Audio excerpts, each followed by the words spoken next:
ಇವತ್ತಿನ ವಿಶೇಷ ಏನು ಗೊತ್ತಾ? ಹಾಸನದ ಸ್ಪೆಷಲ್ ಹಸಿ ತೊಗರಿಕಾಳಿನ ಉಪ್ಸಾರು. ತೊಗರಿಕಾಳಿನ ಸೀಸನ್ನು, ಚಳಿ ವಾತಾವರಣ. ಇಂಥ ಸಮಯದಲ್ಲಿ ಈ ಹಸಿ ತೊಗರಿಕಾಳನ್ನ ಉಪಯೋಗಿಸಿ ಉಪ್ಸಾರು ಮಾಡಿ ಜೊತೆಗೆ ಬಿಸಿ ಬಿಸಿ ಮುದ್ದೆ ಹಾಕೊಂಡು ತಿಂತಿದ್ರೆ ಅದ್ಭುತವಾಗಿರುತ್ತೆ. ಚಳಿ ವಾತಾವರಣ ಹೋಗಿ ಸೆಕೆ ಶುರುವಾಗುತ್ತೆ, ಹಾಗಿರುತ್ತೆ. ನಾನು ಆಶಾ, ನಿಮಗೆಲ್ಲರಿಗೂ ಅಡುಗೆ ಸಾಧನಕ್ಕೆ ಸ್ವಾಗತ. ಈ ಉಪ್ಸಾರು ಮಾಡೋದಕ್ಕೆ ನಾನಿವತ್ತು 1 ಕಪ್ಪಿನಷ್ಟು ಹಸಿ ತೊಗರಿಕಾಳನ್ನ ಪಾತ್ರೆಗೆ ಸೇರಿಸ್ಕೊಳ್ತಾ ಇದ್ದೀನಿ. ಮಾರ್ಕೆಟಿಂದ ತೊಗರಿಕಾಯಿ ತಂದುಬಿಟ್ಟು ಕಾಳನ್ನ ಬಿಡಿಸಿಟ್ಕೊಂಡಿದ್ದೀನಿ. ಈಗ 3/4 ಲೀಟ್ರಷ್ಟು ನೀರನ್ನ ಸೇರಿಸಿ ರುಚಿಗೆ ತಕ್ಕಷ್ಟು ಕಲ್ಲುಪ್ಪನ್ನು ಈಗಲೇ ಹಾಕ್ತಾಯಿದ್ದೀನಿ. ಯಾಕೆ ಅಂತಂದರೆ ತೊಗರಿಕಾಳು ಉಪ್ಪನ್ನು ಹೀರ್ಕೊಂಡು ರುಚಿಯಾಗಿ ಬರುತ್ತೆ ಅಂತ. ಹಾಗೆ 1/4 ಟೀ ಸ್ಪೂನಷ್ಟು ಅರಿಶಿನ ಪುಡಿನ ಹಾಕಿ ಮುಚ್ಚಳ ಮುಚ್ಚಿ ಇದನ್ನ ಸಾಫ್ಟಾಗಿ ಬೇಯಿಸ್ಕೋಬೇಕಾಗುತ್ತೆ. ಕುಕ್ಕರ್ನಲ್ಲೂ ಸಹ ಬೇಯಿಸ್ಕೋಬಹುದು, ಇಲ್ಲ ಡೈರೆಕ್ಟಾಗೂ ಈ ರೀತಿ ಬೇಯಿಸ್ಕೋಬಹುದು. ಈಗ ನೋಡಿದರೆ ತೊಗರಿಕಾಳು ಚೆನ್ನಾಗಿ ಬೆಂದಿದೆ. ಆ ತೊಗರಿಕಾಳು ಬೆಂದುಬಿಟ್ಟು ಸಾಫ್ಟ್ ಆಗಬೇಕು, ಅದು ಶೇಪ್ ಹಾಗೇ ಇರಬೇಕು. ತೊಗರಿಕಾಳನ್ನ ಬೇಯಿಸ್ಬೇಕಾದ್ರೆ ನೀರು ಹಾಕಿರ್ತೀವಲ್ಲ, ಅದರಲ್ಲಿ ಫ್ಲೇವರ್ ಎಲ್ಲ ಇಳ್ಕೊಂಡು ಇದರಲ್ಲಿ ಉಪ್ಸಾರು ಮಾಡಿದಾಗ ಎಕ್ಸಲೆಂಟ್ ಆಗುತ್ತೆ. ಇದಕ್ಕೂ ಒಂದು ಚಟ್ನಿ ಅಥವಾ ಖಾರ ಮಾಡ್ಕೋಬೇಕಾಗುತ್ತೆ. ಅದಕ್ಕೋಸ್ಕರ ಇಲ್ಲಿ 2 ಗೆಡ್ಡೆ ಬೆಳ್ಳುಳ್ಳಿನ ಒಂದು ಹರಳೆ ಮೇಲೆ ಹಾಕ್ಕೊಳ್ತಾ ಇದ್ದೀನಿ. ಖಾರಕ್ಕೆ ತಕ್ಕಂತೆ ಇಲ್ಲಿ 4 ಹಸಿಮೆಣಸಿನ್ಕಾಯಿನ ಸೇರಿಸ್ತಾ ಇದ್ದೀನಿ. 1 ಹಿಡಿಯಷ್ಟು ಕರಿಬೇವಿನ ಹಾಕ್ಕೊಂಡು ಲೋ ಫ್ಲೇಮಲ್ಲಿ ಇದನ್ನ ಹುರ್ಕೊಳ್ತಾ ಇದ್ದೀನಿ. ಈ ಬೆಳ್ಳುಳ್ಳಿ ಜಾಸ್ತಿ ಹಾಕಬೇಕು ಈ ಉಪ್ಸಾರು ಖಾರಕ್ಕೆ, ಆವಾಗಲೇ ಫ್ಲೇವರ್ ಚೆನ್ನಾಗಿ ಬರುತ್ತೆ. ಈಗ ಬೆಳ್ಳುಳ್ಳಿ ಸ್ವಲ್ಪ ಬಾಡಿದೆ ಅಂದಾಗ 1 ಟೀ ಸ್ಪೂನಷ್ಟು ಕಾಳು ಮೆಣಸು, 1 ಟೀ ಸ್ಪೂನಷ್ಟು ಜೀರಿಗೆನ ಹಾಕ್ಕೊಂಡು ಅದನ್ನು ಸಹ ಬಾಡಿಸ್ಕೊಳ್ತಾ ಇದ್ದೀನಿ. ಲಾಸ್ಟಿಗೆ ಇದನ್ನು ಹಾಕ್ತಾ ಇದ್ದೀನಿ. ಏನಕ್ಕೆ ಅಂತಂದರೆ ಮೊದಲೇ ಹಾಕಿಬಿಟ್ರೆ ಅದು ಬೇಗ ಕಪ್ಪಾಗಿ ಹೋಗ್ಬಿಡುತ್ತೆ ಅಂತ. ಬೆಳ್ಳುಳ್ಳಿ ಒಂದು ಮಟ್ಟಿಗೆ ಆಗಿದೆ ಅಂದಾಗ ಮೆಣಸು ಮತ್ತು ಜೀರಿಗೆ ಹಾಕಿಬಿಟ್ಟು ಇಲ್ಲಿ ಧಾರಾಳವಾಗಿ ಕೊತ್ತಂಬರಿ ಎಲೆ ಹಾಕ್ಕೊಂಡು ಇದಕ್ಕೆ ರುಚಿಗೆ ತಕ್ಕಷ್ಟು ಉಪ್ಪನ್ನು ಸೇರಿಸಿ ಈ ರೀತಿ ಚಟ್ನಿ ಅಥವಾ ಖಾರನ ರುಬ್ಕೊಂಡಿದ್ದೀನಿ. ಇದನ್ನು ಏನಂತೀವಿ ಅಂದರೆ ಹಸಿ ಉಪ್ಸಾರಿನ ಖಾರ.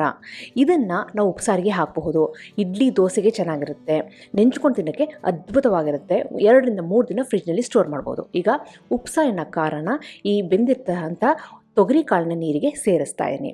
ಖಾರ ಎಷ್ಟು ಬೇಕು ಅಂತಾರೆ ನೀವು ಒಂದು ಸಾರಿ ಈ ರೀತಿ ಹಾಕ್ಕೊಂಡು ರುಚಿ ನೋಡಿ ಕರೆಕ್ಟ್ ಆಗಿದೆಯಾ ಈ ಖಾರದ ಲೆವೆಲ್ಲು ಅಂತ. ಇನ್ನೂ ಜಾಸ್ತಿ ಬೇಕು ಅಂದರೆ ಸ್ವಲ್ಪ ಹಾಕೋಬಹುದು. ನಾನು ಇವತ್ತು ಈ ಖಾರನ ಜಾಸ್ತಿ ರುಬ್ಬಿಟ್ಕೊಂಡಿದ್ದೀನಿ. ಏನಕ್ಕೆ ಅಂದರೆ ಇದನ್ನು ನಾನು 2 ರಿಂದ 3 ದಿನ ಫ್ರಿಜ್ನಲ್ಲಿ ಇಟ್ಬಿಟ್ಟು ಇಡ್ಲಿ ದೋಸೆ ಜೊತೆ ತಿನ್ಬೋದು, ಚಪಾತಿ ಜೊತೆ ತಿನ್ಬೋದು, ರೊಟ್ಟಿ, ರಾಗಿ ರೊಟ್ಟಿ, ಅಕ್ಕಿ ರೊಟ್ಟಿಗೆ ತುಪ್ಪ ಹಾಕ್ಕೊಂಡು ತಿನ್ನೋದು ಅದ್ಭುತವಾಗಿರುತ್ತೆ. ಈ ಹಸಿ ಖಾರನ ಹಾಕಿಬಿಟ್ಟು ಒಂದು 2 ರಿಂದ 3 ನಿಮಿಷ ಕುದಿಸೋಣ. ಅದಾದಮೇಲೆ ಎತ್ಕೊಂಡು ಸಿಂಪಲ್ ಆಗಿರೋ ಒಗ್ಗರಣೆ ಸೇರಿಸ್ತಾ ಇದ್ದೀನಿ. ಈ ಒಗ್ಗರಣೆ ಹಾಕೋದು ಆಪ್ಷನಲ್ಲು, ಇಲ್ಲಾಂದರೆ ಡೈರೆಕ್ಟಾಗಿ ಅದೇ ಉಪ್ಸಾರನ್ನ ತಿನ್ಬೋದು. ಈ ಒಗ್ಗರಣೆಗೆ 1 ಟೇಬಲ್ ಸ್ಪೂನಷ್ಟು ಎಣ್ಣೆ ಹಾಕಿ ಅದಕ್ಕೆ 2 ಕೆಂಪು ಮೆಣಸಿನ್ಕಾಯಿ, ಸಾಸಿವೆ, ಉದ್ದಿನ ಬೇಳೆನ ಹಾಕ್ಕೊಂಡು ಸಾಸಿವೆ ಚೆನ್ನಾಗಿ ಸಿಡಿದ ಮೇಲೆ ಸ್ವಲ್ಪ ಬೆಳ್ಳುಳ್ಳಿನ ಜಜ್ಜಿಕೊಂಡು ಒಗ್ಗರಣೆಗೆ ಸೇರಿಸ್ಕೊಂಡಿದ್ದೀನಿ. ಹಾಗೆಯೇ 1/4 ಕಪ್ಪಿನಷ್ಟು ಸಣ್ಣ ಈರುಳ್ಳಿನ ಅದನ್ನು ಸಹ ಜಜ್ಜಿ ಈ ಒಗ್ಗರಣೆಗೆ ಸೇರಿಸಿದ್ದೀನಿ. ಈ ಚಳಿಗಾಲದಲ್ಲಿ ಬೆಳ್ಳುಳ್ಳಿ ಹಾಗೆ ಸಣ್ಣ ಈರುಳ್ಳಿನ ಜಾಸ್ತಿ ಸೇವನೆ ಮಾಡಿದರೆ ಈ ಶೀತ ಕೆಮ್ಮು ಎಲ್ಲ ಅವಾಯ್ಡ್ ಮಾಡಬಹುದು.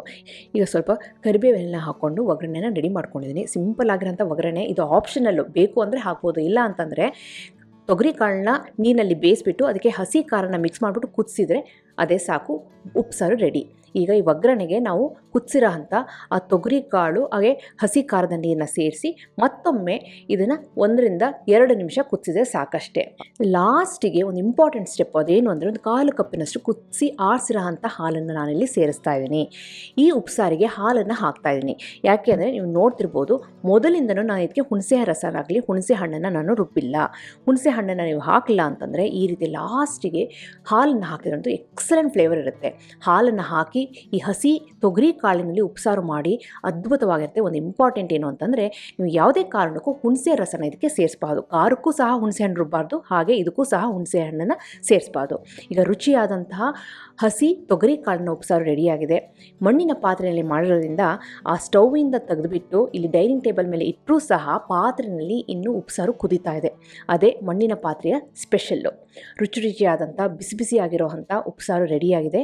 ಅದಕ್ಕೆ ಇವತ್ತು ರಾಗಿ ಮುದ್ದೆ ಮಾಡ್ತಾಯಿದ್ದೀನಿ. ರಾಗಿ ಮುದ್ದೆ ಉಪ್ಸಾರು A1 ಕಾಂಬಿನೇಷನ್ನು. ಅದು ಈ ಹಸಿ ಕಾಳಿನ ಸೀಸನ್ನಲ್ಲಿ ತೊಗರಿ ಕಾಳನ್ನು ಹಾಕಿ ಉಪ್ಸಾರು ಮಾಡ್ಬೋದು, ಅವರೆಕಾಳನ್ನು ಹಾಕಿ ಉಪ್ಸಾರು ಮಾಡ್ಬೋದು, ಬಟಾಣಿ ಕಾಳನ್ನು ಹಾಕಿ ಉಪ್ಸಾರು ಮಾಡ್ಬೋದು. ಎಲ್ಲ ಒಂದೇ ಪ್ರೊಸೀಜರು. ಈ ರೀತಿ ಹಸಿ ಖಾರನ ರುಬ್ಬಿ ಹಾಕಿ ಮಾಡಿ ಎಕ್ಸಲೆಂಟ್ ಆಗಿರುತ್ತೆ. ನೆಂಚಕ್ಕೆ ಹಸಿ ಖಾರನ ಇಟ್ಕೋಬಹುದು, ಜೊತೆಗೆ ಬೆಣ್ಣೆನ ಹಾಕ್ಕೊಂಡು ತುಪ್ಪನ ಹಾಕ್ಕೊಂಡು ತಿಂತಿದ್ರಂತೂ ಸೂಪರ್ ಆಗಿರುತ್ತೆ. ನಿಮಗೆಲ್ಲ ಈ ರೆಸಿಪಿ ಇಷ್ಟ ಆಗಿದೆ ಅಂತ ಅಂದ್ಕೊಂಡು ಖಂಡಿತವಾಗ್ಲೂ ಟ್ರೈ ಮಾಡಿ. ಹೇಗೆ ಬಂತು ಅಂತ ನಾನು ಕಮೆಂಟ್ ಸೆಕ್ಷನಲ್ಲಿ ದಯವಿಟ್ಟು ತಿಳಿಸಿ. ಹಾಗೆ ನೀವೇನು ಅಡುಗೆ ಸಾಧನಕ್ಕೆ ಸಬ್ಸ್ಕ್ರೈಬ್ ಆಗಿಲ್ಲ ಅಂದರೆ ತಡೆ ಯಾಕೆ, ಈಗಲೇ ಸಬ್ಸ್ಕ್ರೈಬ್ ಆಗಿ ಪಕ್ಕದಲ್ಲಿ ಬೆಲ್ ಬಟನ್ ಕೂಡ ಟಚ್ ಮಾಡಿ. ನಿಮಗೆ ವಿಡಿಯೋ ಇಷ್ಟ ಆಯಿತು ಅಂದರೆ ಲೈಕ್ ಬಟನ್ನ ಕ್ಲಿಕ್ ಮಾಡಿ, ಫ್ರೆಂಡ್ಸ್ ಆ್ಯಂಡ್ ಫ್ಯಾಮಿಲಿ ಜೊತೆ ಶೇರ್ ಮಾಡಿ, ವಾಟ್ಸಪ್ಪಲ್ಲಿ ಶೇರ್ ಮಾಡಿ. ಮತ್ತೊಂದು ಇಂಟ್ರೆಸ್ಟಿಂಗ್ ರೆಸಿಪಿಯೊಂದಿಗೆ ಭೇಟಿ ಆಗ್ತೇನೆ. ಅಲ್ಲಿವರೆಗೆ thank you, bye bye, see you.